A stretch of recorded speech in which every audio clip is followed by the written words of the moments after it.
you ready to remember glycolysis in just 3 minutes? This video is just for you. You need to know 3 things to know glycolysis in 3 minutes. What are they?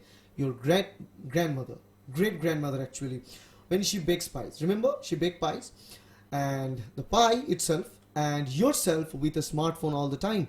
So if you know these 3 things, you can connect and you can easily remember glycolysis within 3 minutes. So let's start.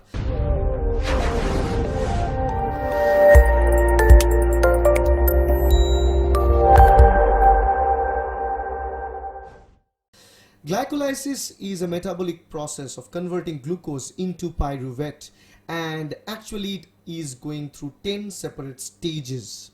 Okay, actually 10 steps are required with 10 different enzymes, so there are 11 different intermediates. So let's talk about each of them. So the first part that I'm going to talk about is the steps on all the other intermediates of the glycolysis, and for that you need to know your great-grandmother, a pie, and the number 10. Why 10? Because it carried 10 separate intermediates. So let's begin to know the acronym and actually the mnemonic. Great-grandmother throws fresh fruit dish and go by picking pumpkins to prepare pies. This is what you need to remember. Great-grandmother throws fresh fruit dish and go by picking pumpkins to prepare pies. Now remember, in this throughout this long sentence, it's all about making pie and actually making pumpkin pie by your great-grandmother. And the colors represented here in red means the first letters represent the intermediates of glycolysis, and the green letters are the important steps of glycolysis. So let's begin with the first one.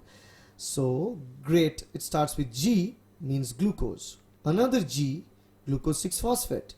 Then FR, remember, fructose 6-phosphate. FRU, what else is that? Fructose 1,6-bisphosphate. Then DI, dihydroxyacetone phosphate. And then G again, glyceraldehyde 3-phosphate. Then B, actually bi, 1,3-bisphosphoglycerate. You also have a bi in here. Then P, 3-phosphoglycerate.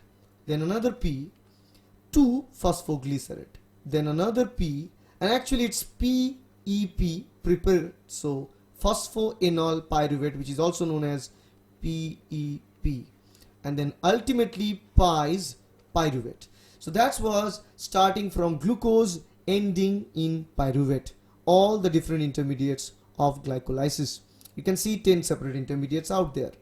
So as there is 10 separate intermediates, you can also see the intermediates in the actual list taken from Nelson and Cox. And this book you can also see we're going from glucose till pyruvate. And I told you this green colored drawings that we showed earlier, that is di, pi. So all these things, di is dihydroxyacetone phosphate. And dihydroxyacetone phosphate is the one which is a branch point of this glycolysis. It's the middle of the glycolysis. So any of the steps upward are known as preparatory phase. That means in those steps in glycolysis they take ATP, and the later states after the di or dihydroxyacetone phosphate, they are known as the reproductive phase. So in this case they produce ATP. Okay, so that's how easy it is not only to know the intermediates but also to know the important steps. Now let's talk about the enzymes that are involved. To understand enzymes, you need to know yourself with, again, thinking of pie, because remember, your grandmother prepared pie for you, so you need to eat that pie, but right now you're talking with a phone. So he put the phone and tried to get the plastic plate to eat pie. This is another sentence that you need to remember, right? So begins with he. So remember, this will be the list of enzymes required in every single steps. So starts with, if you look at here, let me also show you the actual picture. He, hexokinase, and this is the first enzyme required in the first phase. Then P, phosphofructoisomerase, the second enzyme which is involved.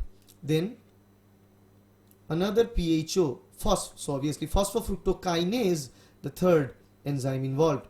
Then A, aldolase, the fourth enzyme involved. TRI, triose phosphate isomerase. See, triose phosphate isomerase is the fifth enzyme involved. G, glyceraldehyde 3-phosphate dehydrogenase, sixth enzyme utilized. Then P, phosphoglycerokinase, seventh enzyme. Another P, phosphoglyceromutase, eighth enzyme. E, what? Enolase, ninth enzyme. And PI, pyruvate kinase. So it simply sounds like pi, that's why I took it. So pyruvate kinase, the last enzyme, or the 10th enzyme of this process. So you see, it's a rule of 10 with 10 enzymes and intermediates that are involved, and it's all about your great grandmother preparing pie for you, and then you're putting your phone, try to get the plastic plate to eat pie. So hope you get an understanding of how to remember glycolysis in very, very less time. So if you like this video, please hit the like button, share this video with your friends, and subscribe to my channel to get more and more self-help education videos like that.